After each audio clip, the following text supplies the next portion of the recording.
თუ გაინტერესებს რა შეიძლება ელოდო customer success manager-ის შერჩევის პროცესში და ზოგადად რა მოლოდინები აქვთ დამსაქმებლებს ამ პოზიციასთან მიმართებით, მაშინ ეს ვიდეო შენთვის საინტერესო იქნება. მე ვარ თათია გიუნაშვილი, customer success manager და დღევანდელ ვიდეოში გაგიზიარებთ ჩემს პირად გამოცდილებებს და იმ დაკვირვებებს, რასაც ბოლო პერიოდში აქტიურად ვაწარმოებ customer success manager-ის ვაკანსიებთან დაკავშირებით. პირველი საკითხი, რაზეც მინდა რომ ყურადღება გავამახვილო და არის საკმაოდ ესეთი აქტუალური თემა, არა მხოლოდ ამ მიმართულებით, ეს არის რამდენიმე ეტაპიანი შერჩევის პროცესი. ზოგადად სამწუხაროდ თუ საბედნიეროდ ეს რამდენიმე ეტაპიანი შერჩევის პროცესს ხვდებით უამრავი მიმართულებით, თუმცა CSM-ის მიმართულებაც გამოირჩევა აი ამ დახუნძლული ეტაპებით, რაც არის საკმაოდ სტრესული და დამღლელი შერჩევის პროცესში. მაგალითად, აქ მინდა გამოვყო ორი ტიპის მიდგომა. პირველი მიდგომა, რომელიც აქვთ უფრო შედარებით პატარა კომპანიებს და შედარებით უფრო დიდ კომპანიებს. პირველი შემთხვევაში, როდესაც არის მაგალითად საუბარი სტარტაპზე ან რაღაც პატარა კომპანიაზე, აქ გასაუბრებების ეტაპი შეიძლება იყოს მაქსიმუმ 3. უმეტეს შემთხვევაში ვხვდებით ხოლმე 2 ეტაპს. ეს არის პირველი HR-თან ან რეკრუტერთან ინტერვიუ და შემდეგ უკვე უშუალო მენეჯერთან და იშვიათ შემთხვევაში ამ მიმართულებით დავალებებიც აქვთ. დიდ კომპანიებს რაც შეეხება, აქ შედარებით რთულად გვაქვს საქმე. მე მაგალითად ჩემს მიმდინარე კომპანიაში მოსახვედრად გავიარე 5 ეტაპი, ამას დამატებული უსაფრთხოების შემოწმება. ზოგადად ეს 5 ეტაპი არასტანდარტული შემთხვევა იყო, უფრო მეტად ესე 4 ეტაპი მაინც არის ხოლმე დიდ კომპანიებში მოსახვედრად. და რა ეტაპები არის ეს? პირველი ეტაპი ეს არის გასაუბრება რეკრუტერთან, რომელიც ამოწმებს შესაბამისობას თქვენს მიერ მოყოლილ გამოცდილებასა და CV-ში გაწერილ გამოცდილებას შორის. წამის წარმატებულად გადალახვის შემთხვევაში უკვე ჩვენ გვაქვს დავალება, რომელიც უნდა შევასრულოთ და წარმატებით შესრულების შემთხვევაში უკვე ხელმძღვანელთან ინტერვიუ, უშუალო ხელმძღვანელთან ინტერვიუ მოყვება ამას და ასევე ამის წარმატებით გავლის შემთხვევაში საბოლოო ეტაპი არის customer success დირექტორებთან და სხვა მიმართულების მქონე სხვა რეგიონის მაგალითად ხელმძღვანელთან გასაუბრებები. ანუ იმის თქმა მინდა რომ სხვა მენეჯერებიც ამოწმებენ თქვენი უშუალო მენეჯერის გარდა ბოლო ეტაპზე ჩართულები არიან სხვა დამატებით მენეჯერებიც. და ეს 4 ეტაპი არის მეტნაკლებად სტანდარტული დიდი კომპანიებისთვის და მთავარი ახლა რაც მინდა რომ გითხრათ ამ 4 ეტაპთან დაკავშირებით. სანამ თქვენ მიუძღვნით თავს ამ გრძელვადიან გასაუბრებების და შერჩევის პროცესს, მინდა გირჩიოთ რომ კარგად გადახედოთ კომპანიას და განსაზღვროთ ნამდვილად ღირს თუ არა თქვენი ამხელა რესურსის ჩადება აი ამ გრძელ შესარჩევ პროცესში. თუ კი თქვენ მაგალითად არ მუშაობთ და ამისი დროის რესურსი გაქვთ, რა თქმა უნდა ღირს გამოცდილების მიღებად, რადგან თითოეული გასაუბრება კარგ გამოცდილებას გვაძლევს, თუმცა მაინც ჯობს რომ კარგად გადახედოთ და განსაზღვროთ კომპანიას რა საჭიროებები აქვს, რა მოთხოვნები აქვს და ზოგადად როგორი პოზიციონირება აქვს თუნდაც სოციალურ ქსელში და რა მესიჯებს აგზავნიან მომავალ დამსაქმებლებთან, ეს უფრო მეტად მიგანიშნებთ იმაზე, რამდენად აფასებენ ეს ადამიანები კანდიდატების დროს და ჩადებულ რესურსს, რადგან მე რაღაც წლების წინ მქონია ესეთი შემთხვევები, რომ უფრო მეტად ქართულ კომპანიებს ეხება ეს, რომ რაღაც მაძლევდნენ რაღაც უდიდეს დავალებებს, რომელსაც ძალიან დიდი მონდომებით ვასრულებდი და შემდეგ უკვე რაღაც ქრებოდნენ ეს კომპანიები და ხო ეს რაღაც ეტაპზე ძალიან ნეგატიურად მოქმედებს მოტივაციაზე. ამიტომ სანამ ვიღაცას რაღაც კარგ დავალებას გაუკეთებთ, დაფიქრდით, გაანალიზეთ ეს რა კომპანია არის და რამდენად აფასებენ ადამიანურ რესურსებს. და მეორე საკითხი, რასაც მინდა რომ ვისაუბრო ამ საკითხთან დაკავშირებით, მრავალ ეტაპიან შერჩევის პროცესთან დაკავშირებით, არის შემართება და მოტივაციის დანახვება თითოეულ ეტაპზე. ზოგადად customer success მენეჯერისთვის კომუნიკაციის უნარები არის უდიდესი, ხომ? და აი ამ რამდენიმე ეტაპს მენეჯერები იმაშიც იყენებენ, რომ შემოწმონ შენ რამდენად შეგიძლია სხვადასხვა სქესის, ბექგრაუნდის, გამოცდილების მქონე ადამიანთან მიიტანო შენი მესიჯი, შენი გამოცდილება ისე, რომ სწორად იქნას აღქმული. ამიტომ თითოეულ ეტაპს მივდექით ძალიან დიდი ყურადღებით და შემართებით. ვიცი რომ ძალიან დამხლელი და სტრესული არის ეს პროცესი, თუმცა არის ისეთი შემთხვევა შემთხვევები, როდესაც თქვენ თუ კი ძალიან დიდ შემართებას და мотиваციას დაანახავთ აი ამ გრძელ პროცესში, ჩემი გამოცდილებითაც ვადასტურებ და ჩემს გარშემო მყოფებსაც ჰქონიათ იგივე გამოცდილება, რომ შესაძლოა აი იმ კონკრეტულ ვაკანსიაზე არ გაგიმართლოთ და სხვა შეარჩიონ მხოლოდ იმიტომ, რომ ვიღაცამ უფრო ადრე დაიწყო, ხო, ამ პროცესში მონაწილეობის მიღება. თუმცა კარგ კომპანიებში HR-ებიც, მენეჯერებიც ყოველთვის ინიშნავენ ისეთ ადამიანებს, რომლებიც აფიქსირებენ დიდ შემართებას, დიდ мотиваციას და ეს განწყობა, ასე ვთქვათ, ძალიან კარგად მოქმედებს. ამიტომ თუ კი თქვენ გადალახეთ პირველი და მეორე ეტაპი მით უმეტეს, შეეცადეთ, რომ მაქსიმალურად დაანახოთ თქვენი მონდომება და ძალისხმევა ამ პროცესში. და მეორე საკითხი, რომელიც არის ძალიან აქტუალური CSM-ის შერჩევის პროცესში, ეს არის გამოცდილება და დარწმუნებული ვარ, ვინც LinkedIn-ზე ამ მიმართულებით აქტიურობთ, შეგხვედრიათ უამრავი პოსტი, რომ CSM-ს არ სჭირდება დიდი გამოცდილება და შეუძლია, რომ ძალიან თავისუფლად გადავიდეს ამ მიმართულებით დიდი გამოცდილების გარეშე, რაც მინდა გითხრათ, რომ მთლად სიმართლეს მოკლებული არ არის, თუმცა აქ არის ძალიან ბევრი პირობა, რაც უნდა ავხსნათ და ვახსენოთ. პირველ რიგში დღეს მაგალითად ძალიან არის რეალობა შეცვლილი თუნდაც წინა წელთან შედარებით. მე მაგალითად საქართველოში ჩემი პირველი CSM-ის სამსახური დავიწყე 2025 წელს და აქვე ჩემს მაშინდელ უფროს ძალიან დიდი მადლობა მინდა გადავუხადო, იმიტომ რომ სწორედ მისი ხედვით და ასე ვთქვათ შეხედულებებით მოვახერხეთ, რომ ეს მიმართულება შეგვექმნა ტექ სტარტაპში, რასაც ახლა რომ ვუყურებ, საკმაოდ ისეთი წინგადადგმული ნაბიჯი იყო, რადგან მგონია რომ ცოტა ხედვით გაუსწრო ჩემმა მენეჯერმა ამ გადაწყვეტილებით ქართული შრომის ბაზრის მოთხოვნებს, რაც ხო ჩემთვისაც ძალიან ესეთი სასარგებლო აღმოჩნდა, რადგან აი უფრო და უფრო მეტად წამოვიდა დღეს ამ მიმართულებით დაინტერესება. თუ კი 2025 წელს მაგალითად სულ ერთი ან ორი ადამიანი მოიძებნებოდა იგივე ქართულ რეალობაში, რომლებსაც გაგებული ჰქონდათ საერთოდ SaaS-ში რა არის customer success-ის პოზიცია, დღეს უკვე საკმაოდ ბევრი ადამიანი შეიძლება ვიპოვოთ, რომელსაც ამ კითხვაზე ექნება პასუხი.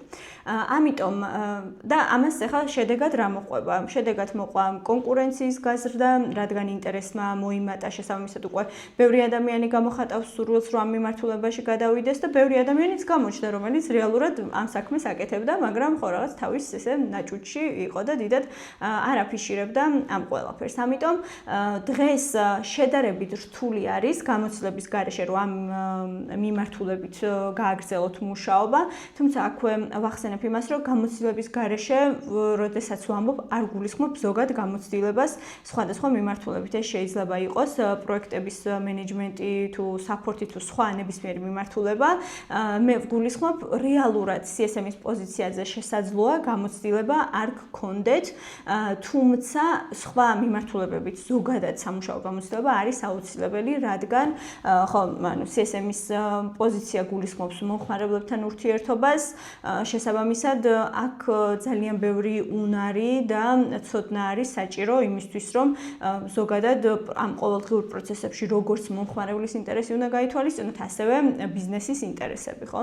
ამიტომ ზოგადად ისეთი ფონი არის დღეს შექმნილი, რომ წინა წლებთან შედარებით ნამდვილად დღეს უკვე ითხოვენ თუნდაც ჯუნიორის პოზიციაზე გამოცდილებას, თუმცა ეხლა აქ კარგი ამბავი რა არის, რომ რეალურად ძალიან თუ კი მაგალითად სწორად შეაფასებთ თქვენს ძველ გამოცდილებებს და იპოვით იმ საკვანძო საკითხებს, რაც ასევე აქტუალური არის CSM-ის ყოველდღიურობაში და ძალიან კარგ ფორმულირებას გაუკეთებთ ამ თქვენს გამოცდილებას, მაგ შემთხვევაში უკვე თქვენი თავის პოზიციონირება უკვე ნაკლებად გაგიჭირდებათ. შესაბამისად, შედარებით მეტი შესაძლებლობა აქვთ იმ ადამიანებს, ვინც მუშაობდნენ მაგალითად მანამდე ისეთ როლებზე, რომლებსაც უწევდათ მომხმარებლებთან კომუნიკაცია. მაგალითად, ეს შეიძლება იყოს საპორტი, რა თქმა უნდა account management-ი, იმიტომ რომ customer success manager-ები ნაწილობრივ account management-საც ვაკეთებთ, ანუ რაღაც არის რაღაც კონკრეტული ფუნქცია მოვალეობები, რომლებსაც ვითვისებთ და ვსესხულობთ ასე ვთქვათ account management-ისგან. მნიშვნელოვანი არის აი მაგალითად მე საიდანაც გადავედი, SaaS-ის დანერგვაზე მუშაობდი და ეს შესაბამისად უკვე SaaS-ებთან რომ მქონდა აქტიური შეხება და გამოცდილება უკვე ეს ტრანსფერი ძალიან ბუნებრივი იყო და ასევე აი ძალიან კარგი ნიადაგი არის მომზადებული CSM-ისთვის ისეთი ადამიანებისთვის, რომლებსაც კონკრეტული მიმართულებით აქვთ საკმაოდ დიდი გამოცდილება დაგროვებული. აი წინა დღეებში მაგალითად LinkedIn-ზე ერთ-ერთ გოგონას ვესაუბრებოდი, რომელსაც აინტერესებდა CS-ში გადასვლა. და მე რომ გადავხედე მის პროფილს, ვნახე რომ ძალიან დიდი გამოცდილება ჰქონდა შესყიდვების მიმართულებით. შესაბამისად ასეთ დროს აი უკვე ძალიან დიდი ფუნდამენტი არის, რომ ადამიანს აქვს ძალიან დიდი ბექგრაუნდი ერთ კონკრეტული მიმართულებით და ასეთ დროს აი ძალიან კარგი საშუალება არის, რომ მაგალითად მოძებნოთ ისეთი SaaS ორგანიზაციები, SaaS კომპანიები, რომლებიც იმ პროდუქტებს ყიდიან, რაც თქვენს აი ამ ძველ გამოცდილებასთან არის დაკავშირებული. მაგალითად, შესყიდვების software-ი ან რაღაც ფინანსების software-ი და ასეთ დროს უკვე პოტენციურ მომხმარებლებთან გაქვთ ძალიან დიდი ზურგი, ასე ვთქვათ, რადგან client success manager-ებისთვის კონკრეტული სფეროს ცოდნა არის ძალიან ძლიერი იარაღი იმისთვის, რომ მე თქვენ უკვე სტრატეგიული მრჩევლები იყოთ თქვენივე მომხმარებლისთვის, რადგან CS-ის პოზიცია მოიაზრებს სტრატეგიულ მრჩეველის პოზიციასაც.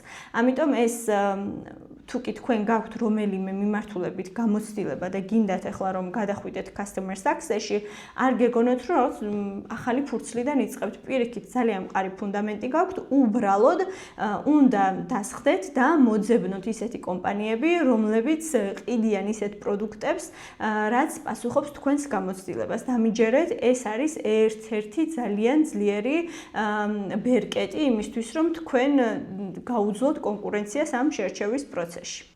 და მესამე საკითხი, რაც მინდა გამოვყო, ეს არის ის, თუ რეალურად რას ამოწმებს დამსაქმებელი გასაუბრებების პროცესში. და ჩემი პასუხი ამ საკითხზე არის გულწრფელობა და უნარები.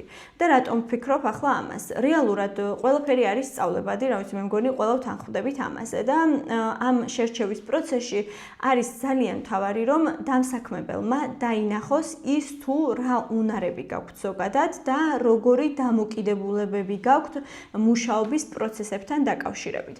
აქ ყველაზე მთავარი არის ის, რომ თქვენ დაანახოთ დამსაქმებელს, რა უნარებს ფლობთ, რამდენად სწრაფად შეგიძლიათ ახალი საკითხების ათვისება. ეს არის, არ ვიცი, ნომერ პირველი უნარი, რასაც მგონია, რომ აუცილებლად ხაზი უნდა გაუსვათ, იმიტომ რომ სადაც არ უნდა შეხვიდეთ და რაც არ უნდა ძალიან მაგარი პროფესიონალი იყოთ, მით უმეტეს SaaS-ის რეალობაში იმდენად ბევრი ახალი საკითხის სწავლა გიწევთ, რომ თუ აი ამას გონება არ გაქვთ მიჩვეული, რომ ყოველდღიურად ახალი უნდა ისწავლოთ, რაღაც ახალი ინსტრუმენტი დაამატოთ პროცესებში და ასე შემდეგ, ხო, ეს ყოველდღიურობა ძალიან გაჭირდება. თანაც ჩვენ ვსაუბრობთ SaaS-ზე, სადაც პროდუქტის გუნდები უმეტესად ძალიან ხშირად ამატებენ რაღაც ახალ ფუნქციონალებს, სულსიახლეებში ვართ და შესაბამისად სწრაფად ათვისების და სწავლის უნარი არის უმნიშვნელოვანესი. ამიტომ გირჩევთ, რომ როგორც კი საშუალება მოგეცემათ, გასაუბრებაზე დააფიქსიროთ ეგ, რომ თქვენ ხართ ნამდვილად ისეთი ადამიანი, რომელიც მოტივირებული არის, რომ ისწავლოს ახალი საკითხები და რა თქმა უნდა შეგიძლიათ ამის გაკეთება. ძალიან მნიშვნელოვანი არის, რომ გასაუბრების დროს თქვენ დაანახოთ დამსაქმებელს, რომ შეგიძლიათ პრობლემის დანახვა და შემდეგ უკვე პრობლემის გადაჭრა.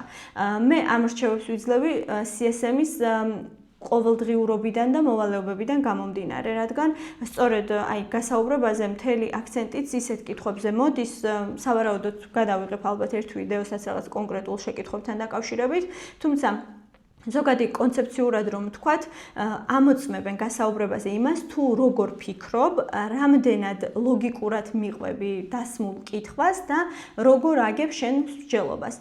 ძალიან იშვიათად მინახავს, რომ აი რაღაც ძალიან კონკრეტულ პასუხებს ელოდებიან CSM-ის გასაუბრებაზე. პირიქით, აინტერესებთ, როგორ აზროვნებ და შენ აზროვნებაში ლოგიკა თუ არის. რადგან ჩვენ ყველაფერი არ გვეცოდინება და მნიშვნელოვანია ასევე, რომ ხაზი გაუსვათ ჩვენს აი search skill-ებს რა მოძებნის რაღაც ძიების უნარებს რასაც უწოდებენ. რადგან ძალიან მნიშვნელოვანია რომ აი რაღაც ახალს რომ გაიგებ იგივე მომხმარებელთან შეხვედრის დროს და აუცილებლად იქნება ეს, იმიტომ რომ ეხლა ჩვენ client success manager-ებს ყავს მომხმარებლები სხვადასხვა ინდუსტრიიდან და საერთოდ სხვადასხვა background-ის მქონე მომხმარებლებთან კომუნიკაციებს დღეში შეიძლება 4 შეხვედრა გქონდეთ და 4-ვე შეხვედრა იყოს აბსოლუტურად სხვადასხვა სფეროდან. ამიტომ ბუნებრივია რომ უამრავი რაღაცა არ გეცოდინებათ, უამრავი უცხო სიტყვა იქნება და აქ მთავარი არის ის რომ კი არ მოაჩვენოთ თავი ვინმეს რომ თქვენ ყველაფერი ძალიან მაგრად იცით და ყველაფრის ექსპერტი ხართ, არამედ ის ძალიან გულწრფელად რომ აი რაღაც ახალ სიტყვას გაიგებთ, ახალ ტერმინს გაიგებთ, მოინიშნოთ დაასრულოთ შეხვედრა, მერე მოძებნოთ, აიმაღლოთ კომპეტენცია და ეს ძიების უნარები არის ამ პროცესში საკმაოდ მნიშვნელოვანი. ამიტომ აი ესეთი რომ შევაჯამოთ მოკლედ ის თუ რას ამოწმებენ კონკრეტულად CSM-ის გასაუბრებაზე კითხვებით, ეს არის აზროვნება, ლოგიკური მსჯელობა და იმის გააზრება შენ როგორც CSM-ი პრობლემას ხედავ წინასწარ თუ არა. რადგან CSM-ის როლი არის პროაქტიული, ამიტომ მნიშვნელოვანია რომ ჩვენ რაღაც განგაშის სიგნალები აღვიქვათ მანამ სანამ რეალურად რაღაცა გაფუჭდება. ამიტომ თქვენს პასუხებში იმაზე კი არ იყოთ ორიენტირებული რომ აი ახლა რა ვუპასუხო ისე რომ სწორი იყოს და სწორი პასუხი მივცე, არამედ ის თუ თქვენ როგორ გააკეთებდით, რადგან ეს გულწრფელობაც ძალიან დაგიფასდებათ და რეალურად ეს აინტერესებს დამსაქმებელს მაშინ, როდესაც CSM-ის პოზიციაზე კადრს ეძებს. და საბოლოოდ ჩემი რჩევის შეჯამება ასეთი იქნება, რომ პირველ რიგში ძალიან კარგად გადახედეთ თქვენს წარსულ გამოცდილებას, გამოკვეთეთ ისეთი პროექტები, ან ისეთი კონკრეტული პოზიციები, სადაც თქვენ რაღაცა დოზით მომხმარებელთან იყავით გადაჯაჭვული, თუნდაც ძალიან მიზერული კომუნიკაცია გქონდათ, ან მუშაობდით რაღაცა კონკრეტული პრობლემის აღმოფხვრაზე, ან მუშაობდით რაღაც ამა თუ იმ საკითხის ან პროდუქტის განვითარებაზე. მოკლედ, მთავარი ამოცანა პირველ ეტაპზე, როდესაც თქვენ გინდათ რომ გადახვიდეთ CSM-ის პოზიციაზე, არის ის, რომ კარგად გაიაზროთ ის თუ რა გამოცდილება გქონდათ წარსულში, შემდეგ ძალიან კარგად გაანალიზოთ ეს თქვენს გონებაში და იმუშაოთ იმაზე, როგორ გადასცეთ ეს ყველაფერი სხვა ადამიანს. მეორე საკითხი, ანუ ამ საკითხს როდესაც დაასრულებთ, მეორე ეტაპი ეს არის, რომ უნდა გამართოთ თქვენი CV და LinkedIn-ი ისე, როგორც ამას, ჩემზე უკეთ კარიერის კონსულტანტები გეტყვიან, ამიტომ ამაზე დიდ დროს ამ ეტაპზე არ დავკარგავ. თუმცა ეს საკითხიც არის ძალიან მნიშვნელოვანი, რომ თუნდაც გასაუბრებამდე მიხვიდეთ. ამიტომ სწორი keyword-ებით რო აწყოთ თქვენი სოციქსელები და კარიერული სოციქსელები და CV არის მნიშვნელოვანი. და შემდეგ უკვე მესამე ეტაპი ეს არის თქვენი თავის სწორად და გულწრფელად წარმოჩენა გასაუბრებაზე. ან როგორც თქვით, CSM-ის გასაუბრებებზე არ ელოდებიან ძალიან რაღაც სწორ პასუხებს, არამედ აქ აინტერესებთ თქვენი აზროვნება, თქვენი ემპათიის უნარი, კომუნიკაციის უნარები, ის თუ პრობლემას როგორ ხედავთ. ამიტომ ხო, მნიშვნელოვანი არის ამ სამი საკითხის კარგად გააზრება, მანამ სანამ კონკურენციაში ჩაებმევით. და დღეს როგორც ვიდეოს დასაწყისში ვახსენე, კონკურენცია არის საკმაოდ დიდი, ამიტომ მნიშვნელოვანი არის კიდევ ერთი საკითხი, რომელიც ჩემი გადმოსახედიდან ყველა მიმართულებით არის ესეთი ტოპ საკითხი. ეს არის რომ თქვენი უნიკალური გზა იპოვოთ თუნდაც ამ CSM-ის პროცესში, რომელსაც მიყვებით და მინდა გითხრათ რომ აი როდესაც უკვე რაღაც ამ თქვენს უნიკალურ ნიშე იქნება ეს თუ უნიკალურ გზას იპოვით, შემდეგ უკვე და მკაფიო მიზნებს დაისახავთ და რეალისტური უნდა იყოს ოღონდ ეს მიზნებიც, რადგან თუ რეალისტური არ არის მიზანი და რაღაც ძალიან დიდ მიზნებს ისახავთ, უკვე ყოველდღიურობაში მე ფრუსტრაცია უფრო და უფრო მეტად იზრდება. ამიტომ მნიშვნელოვანია რომ რეალისტური მიზნები დაისახოთ და პატარ-პატარა ნაბიჯებით მიხვიდეთ ამ მიზნამდე და ძალიან დარწმუნებული ვარ რომ თუ კი თქვენ გამოცდილებას სწორად გაანალიზებთ და შემდეგ უკვე სწორად გადასცემთ ადამიანებს, მგონია რომ არ უნდა გაგიჭირდეთ სასურველი პოზიციის პოვნა customer success მიმართულებით, რადგან მოთხოვნა არის საკმაოდ გაზრდილი, მგონია რომ დღითი დღე ქართულ ბაზარზე ვაკანსიები უფრო მეტად წამოვა, ამიტომ მნიშვნელოვანია რომ შეამზადოთ თქვენი თავი აი ამ პროცესებისთვის, გამოიჩინოთ ძალიან დიდი ნებისყოფა და შემართება, რადგან გასაუბრებების პროცესში CSM-ს უნდა ჰქონდეს ძალიან დიდი შემართება, იმიტომ რომ აი შემდეგ ვიდეოებში ვისაუბრებ ეს შემართება ყოველდღიურობაში რა კონტექსტში გვადგება. მოკლედ თუ კი რამეს ამ პროცესში ხართ ჩართული და ვიცი რომ საკმაოდ ესეთი სტრესული და რთული პროცესი არის განსაკუთრებით რაღაც ერთი მიმართულებიდან მეორე მიმართულებით ტრანსფერი მაშინ როცა ესეთი ცხადი რესურსები არ გვაქვს ჩვენს რეალობაში თუ კი ამ პროცესში ხართ არის რაღაც საკითხები რაც ბუნდოვანი არის თქვენთვის და რასაც ცოტა შედარებით მეტი ინფორმაცია გინდათ რომ მიიღოთ შეგიძლიათ რომ გამიზიაროთ და მეც შემდეგ უკვე პოსტის სახით თუ ვიდეოს სახით შევეცდები რომ ამ თქვენს კონკრეტულ პრობლემებზე გიპასუხოთ. სულ ეს იყო დღევანდელ ვიდეოში. მადლობა და წარმატებებს გისურვებთ.